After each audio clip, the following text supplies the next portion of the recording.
یہ ہر گھر کا مسئلہ ہے، چاہے کوئی دیندار گھرانہ ہے، ریلیجس فیملی ہے یا ریلیجس نہیں ہے، یہ مسئلہ ہر جگہ ہے، پڑھے لکھے ہیں یا ان پڑھ ہیں۔ آئندہ جنریشنز بہت بڑے فتنے میں ہیں، فتنہ ہر ہاتھ میں ہے، ہر ہتھیلی پر ہے، اور وہ بڑھتا ہی چلا جا رہا ہے، فیسلٹیز بڑھتی ہی چلی جا رہی، اور پوری دنیا ان کے سامنے ایکسپوز ہو چکی ہے۔ یعنی آپ کس کس چیز سے ان کو بچا سکتے ہیں، کس کس چیز سے چھپا سکتے ہیں، کس کس چیز سے روک سکتے ہیں، صرف ایک ہی حل ہے، اور وہ روک اندر ہو، اور وہی تقویٰ والی بات ہے کہ جب تک ان کے اندر خود اللہ کا ڈر نہیں آتا، آخرت کی فکر نہیں آتی، اس وقت تک کوئی باہر کی چیز اب ڈھکی چھپی رہ نہیں گئی کہ جس سے آپ کسی بھی طریقے سے ان کو بچائیں گے۔ پہلے یہ ہوتا تھا کہ فتنے محدود جگہوں پر ہوتے تھے، اچھی فیملیز جو ہوتی تھی اپنے بچوں کو وہاں تک جانے نہیں دیتے تھے، ان کو پروٹیکٹ کرتے تھے، لیکن اب وہ ایک ایک گھر کے اندر آ چکا ہے، اب آپ کہاں سے بچا سکتے؟ آپ سو رہے ہیں، آپ کو نہیں پتا آپ کے بچے اپنی رضائی کے اندر کیا دیکھ رہے ہیں، کیا کر رہے ہیں، کیا سن رہے ہیں، کہ کانوں کے اندر کچھ لگا ہوا ہے، کچھ دیکھ رہے ہیں۔ اور پہلے تو کہیں کسی خالی جگہ پہ جا کے چھپنے کی ضرورت ہے، تو اب تو گھر کے اندر بھی ہر جگہ چھپنے کی جگہ ہے، کیونکہ جس اسکرین پر وہ سب کچھ دیکھ رہے ہیں وہ ان کے ہاتھوں کے اندر آ چکی، تو اس کو چھڑانا بہت ہی مشکل کام ہے۔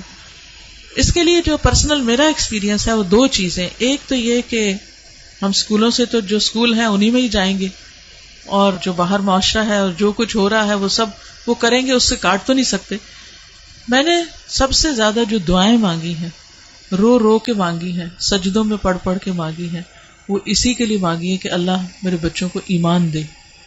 یہ صرف پچھلے 5 سال میں جتنی چینجز آئی ہیں وہ اس سے پہلے شاید کئی 100 سال میں نہیں آئی تھی، اور اتنا شدید پریشر تھا۔ اور پھر دوسرا کیا کیا، یعنی اللہ تعالیٰ سے خود ہی مانگا۔ دوسرا یہ کہ ہر تھوڑے عرصے کے بعد عمرہ، اللہ کے گھر چلو، کیونکہ اللہ کے گھر کا جو جلال ہے، اور اللہ تعالیٰ اگر انسان کو کہیں سب سے زیادہ محسوس ہو سکتے ہیں تو وہ بہت جگہ ہے۔ یعنی ہمارے ملک میں، ہمارے گھروں میں، ہمارے ماحول میں وہ فیلنگ نہیں آتی جو وہاں جا کر آتی۔ تو الحمدللہ ان عمروں نے، اللہ کے گھر کی زیارت نے دل کے اندر تھوڑی سی جگہ بنائی اللہ کو پہچاننے کی، کیونکہ جب تک اللہ کو بچے پہچانتے نہیں، اس کی عظمت کو محسوس نہیں کرتے، وہ اللہ سے ڈر نہیں سکتے، اور اللہ کا حیا اور اللہ کا خوف دل میں نہیں آ سکتا، وہ تقویٰ نہیں آتا دل میں۔ تو اس سے یہ ہے کہ وہ ایسی جگہ ہے جہاں اللہ ماشاءاللہ سب کو جا کر یقین ضرور آتا کہ کوئی ہے ایک جس نے یہ سب کچھ بنایا۔ پھر اس کے بعد یہ ہے کہ قرآن کا علم، میں نے جسے کہتے ہیں کہ سب سے زیادہ تکلیف دہ مرحلہ گزارا کہ جب میں نے اپنے بیٹے کو قرآن پڑھایا۔ بیٹیوں کو پڑھانا مشکل نہیں تھا، کیونکہ کلاسز ہو رہی ہیں، وہ آ کے بیٹھ رہی ہیں، سن رہی ہیں، اچھی دوستیں مل گئی ہیں، اچھا ماحول مل گیا، کوئی مسئلہ نہیں۔ تھوڑا بہت شروع میں ہوا کہ ان کو اس طرف لانے میں، لیکن جب آ گئے تو پھر ذمہ داری ختم۔ لیکن بیٹے کے لیے نہ کوئی ماحول تھا اور نہ ہی کوئی ایسی چیز تھی، تو پھر میں نے یہ ٹھان لی کہ کچھ بھی ہو مجھے اس کو پڑھانا ہے۔ وہ ایج ایسی تھی کہ جس میں کچھ نہ کچھ وہ سننے کے قابل تھا، ورنہ وہ ایج بھی گزر جاتی ہے تو پھر بچے وہ اتنا بھی نہیں سنتے۔ اور میں نے اپنی ساری مصروفیات کو سیکنڈری کر کے، حالانکہ میں انتہا درجے کی مصروف، گھر کی بھی ذمہ داریاں، باہر کی بھی، لیکن میں نے اس کو اپنی پرائرٹی نمبر 1 سمجھا کہ یہی بات جنہوں نے کی ہے کہ جب وہ مر جائیں گے تو پھر ان کا کیا بنے گا، یعنی ہمارے مرنے کے بعد تو جو ہوگا سو ہوگا، ان کے مرنے کے بعد ان کی قبروں کا کیا حال ہوگا اور ان کی آخرت کا کیا ہوگا۔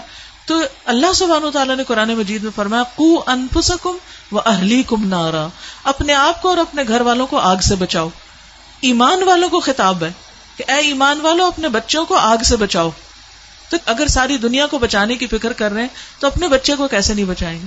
تو پھر میں نے اس کے ٹائم کے مطابق، جب اس کا موڈ بنے، لیکن روز کی شرط رکھی تھی کہ ہر روز پڑھیں گے تھوڑا تھوڑا، 2 آیتیں 4 آیتیں، 1 رکوع 2 رکوع 1 رب، اور اس طرح کر کر کے میں نے پورا قرآن اس کے ساتھ پڑھا کہ مجھ سے نہیں ڈرے، اللہ سے ڈرے، میری خاطر نماز نہیں پڑھے، اللہ کی خاطر پڑھے، میری وجہ سے کچھ مت چھپائے جو دیکھ رہا ہے، اللہ سے ڈر کے چھپائے۔ تو یہ کسی حد تک فائدہ مند ہوا۔